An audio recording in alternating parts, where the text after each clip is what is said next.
Little dookie booty, go on and get in the camera. Yeah, this is for Keisha because you clearly ain't learned your lesson the first time. Tell her what the fuck I said. I can't fuck with I can't with you no more. Cause what? You messing up my family. Now.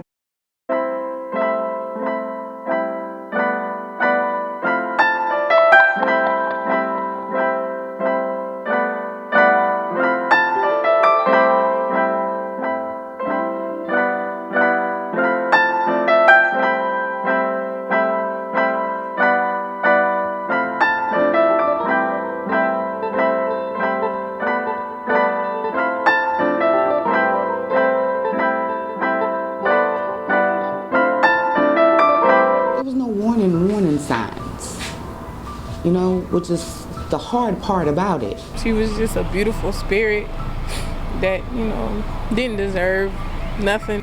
A rising star. If you met her, you loved her. And if you never met her, you wished you had. And her mother said she was planning to go to law school. This is a shame that these girls and these babies and these kids, these mothers, we have to grieve because somebody decided they wanted to take God into their hands. It's just too much. It's too much. We got to come together and figure out how do we put an end to this.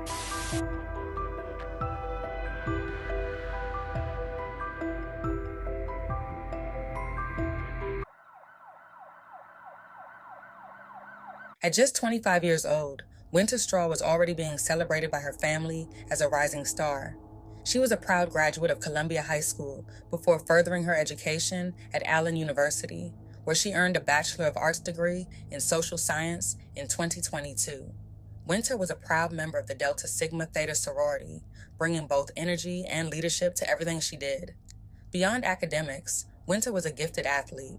She played for both the women's volleyball and basketball teams, but it was on the basketball court that she truly stood out. Wynter was a key player on the team that won Allen University's first conference championship, as well as the school's inaugural women's basketball championship. Her athleticism and determination were a clear reflection of her driven nature. After graduation, Wynter's professional journey took her to the Department of Corrections, where she worked as a mental health officer. In this important role, she was dedicated to providing mental and behavioral health programs to some of the system's most vulnerable and troubled inmates, demonstrating her commitment to making a difference. In short, Wynter had everything in place. At just 25, she had built a life full of accomplishments, setting goals, and achieving them with grace and determination. It's rare to find someone so young with such a well-rounded, accomplished path, and Wynter was undeniably on her way to even greater success. She was destined to be someone remarkable in this lifetime. Wynter was also in a committed long-term relationship with 27-year-old Renardo Johnson, further showing the depth and strength of her personal connections. Who was interested first? Who said I love you first? Who's more protective? Who cleans more? Who eats the most? Who spends the most money? Who is most likely to start an argument? Who falls asleep first? Who is more annoying? Who loves the hardest? The couple appeared to be deeply in love, with one of their favorite activities being posting TikTok videos together. They seemed so comfortable with one another, and to many, they were the embodiment of relationship goals. There were no signs of trouble in their connection. In fact, in 2022, when Wynter was involved in a terrible car accident, Renardo was right there by her side, helping her through her recovery. Their journey together, including Renardo's devoted support, was shared openly on social media for everyone to see. Wynter had everything going for her: a flourishing career, a loving relationship, and the support of amazing friends and family. No one, not a single person, could have anticipated the unexpected and tragic turn of events that would soon follow. At approximately 6 p.m. on March 26, 2023, officers from the Richland County Sheriff's Department responded to reports of a shooting at Carrington Place at Wildwood Apartment Homes, located in the 700 block of Mallet Hill Road. Upon arriving at the scene, they discovered an unresponsive adult female lying in front of one of the apartment buildings. In a nearby apartment was a frantic male, visibly distressed by the situation. This incident started at about 6 o'clock on Sunday night near the 700 block of Mallet Hill Road. The victim was identified as 25-year-old Wynter Stroll, who was pronounced dead at the scene after succumbing to a gunshot wound. Deputies soon discovered that a man, whom they believed to be armed, had barricaded himself inside an apartment at the complex. In response, a law enforcement operation involving multiple units from the sheriff's department was quickly mobilized. Negotiators remained in constant communication with the man, who was identified as Wynter's boyfriend, 27-year-old Renardo Johnson, in an effort to peacefully resolve the situation. For nearly 3 hours, negotiators worked tirelessly, hoping to de-escalate the tense standoff. However, around 9 p.m. that evening, authorities reported that the suspects suddenly stopped communicating with them. Moments later, they were startled by what they suspected was gunfire emanating from inside the apartment. Upon entering the apartment, officers discovered Renardo with a gunshot wound to the upper body. Despite immediate efforts to provide medical treatment and transport him to a nearby hospital, he later succumbed to his injuries. This tragic incident underscored the devastating impact that domestic violence can have, tearing apart not just the lives of the individuals involved, but also devastating the families, friends, and community. The authorities had initially escalated their response upon receiving reports that a child might still be inside the apartment with the suspect, but this later turned out to be a false claim. Wynter's passing left an immense void in the lives of those who knew her. Family and friends were heartbroken and wanted to ensure that she was remembered for the remarkable person she was and the incredible accomplishments she achieved in her short life. Her former coach described her as a dynamic player and an exceptional teammate, further highlighting the bright future that was tragically cut short. Was a good friend, good sister, great daughter, all around just a good person, a rising star. LaShawn Williams spoke lovingly of her daughter, Wynter Straw, describing her as determined and community-driven. She says the family welcomed the man, and there were never any signs of mistreatment. We didn't see any signs, no signals. It wasn't like she was coming around us with black eyes or anything like that. So there was none of that. Making the murder a shock. It is definitely a betrayal. Because this man looked me in my eyes all the time. And whenever I would talk to him, I'd say, I'm giving you my child, a wholehearted, bubbly personality, and that's how I want to get her back. And he always assured me he would never do anything to hurt my child. She says Wynter's death has given the family a new purpose. We want to make it clear, real clear. Domestic violence is not a joke.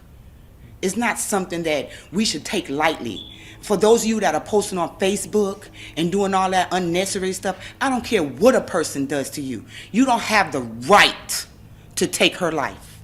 You don't have the right to put your hands on nobody. Wynter's mother made it her mission to share her daughter's story in an effort to raise awareness and bring an end to domestic violence. In honor of Wynter's life and the profound impact of her passing, a vigil was organized at Carrington Place at Wildwood Apartment Homes. The community was invited to gather in remembrance, with attendees encouraged to wear purple, a color symbolizing domestic violence awareness. The vigil served as both a tribute to Wynter's memory and a call to action, aiming to inspire change and prevent further tragedies.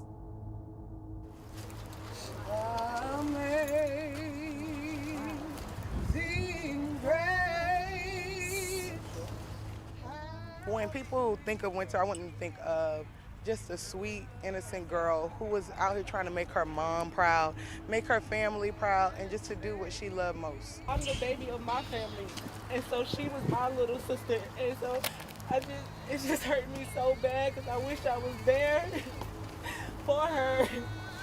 I wish I was right down the street. I just wish she would have called.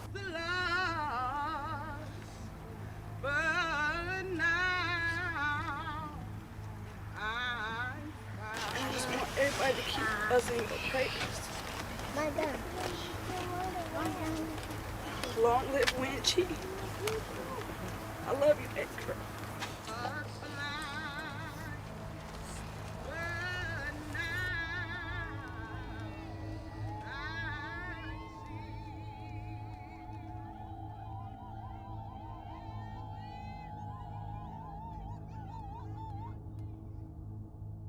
On the first anniversary of Wynter's tragic and senseless death, her former co-workers at the Broad River Correctional Institute honored her memory by dedicating a purple bench in her name.